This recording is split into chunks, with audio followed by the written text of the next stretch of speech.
हामी उहाँलाई नै आएर चाहिँ म चाहिँ समानुपातिक उम्मेदवार मैले चाहिँ 77वटा जिल्लामै भोट माग्दै हिँड्नुपर्ने अवस्था भएकोले म आफ्नो जिल्ला चाहिँ पुग्न सकेको छैन होइन आफ्नो जिल्ला पनि पुग्नेछु अनि आज एकछिन भए पनि उहाँलाई भेटौँ भनेर हामी आइपुगेको सबै टिमलाई भेट भयो टिमसँग खुसी लाग्यो जित हाम्रै हो भोट बधाई छ उहाँलाई म झापा क्षेत्रमा 5 वासीलाई जिताउन आएको मान्छे हो होइन त्यहाँका मजदुर किसान गरी खाने आम नागरिक हेर्न सक्नुहुन्छ तपाईँहरू सबैजनाले यहाँ नेता जितिरहने नेताले जितिरह्यो जनता जहिले हारिरहने अब यो तपाईँको चाहिँ नि प्रविधिको अन्त्यको लागि होइन मैले चाहिँ नि कुन तरिकाले चाहिँ यहाँ खट्नु परेको छ मैले सबैजना आम नागरिकको घर घरमा दौडेर पुगिरहेको छु होइन त्यस कारणले गर्दाखेरि म झापा क्षेत्रमा 5 वासीलाई मेरो विनम्र अनुरोध छ अब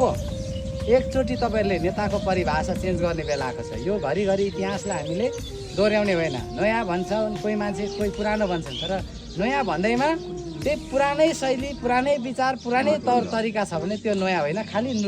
लुगा मात्रै नयाँ लाएर आएको यहाँ हाम्रो मन्दिर म्यामले आज चाहिँ नयाँ लुगा लाएर आएर नयाँ भएँ भने जस्तो मात्रै हो मान्छे चाहिँ उही हो त्यस कारणले गर्दाखेरि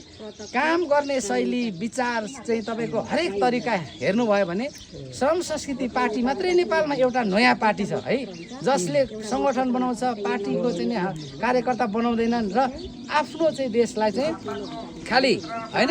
सत्तामा पुग्ने कुर्सीमा पुग्ने अनि त्यहाँबाट विकास गर्ने भन्ने होइन स्वतः रूपमा जनतालाई आह्वान गरेर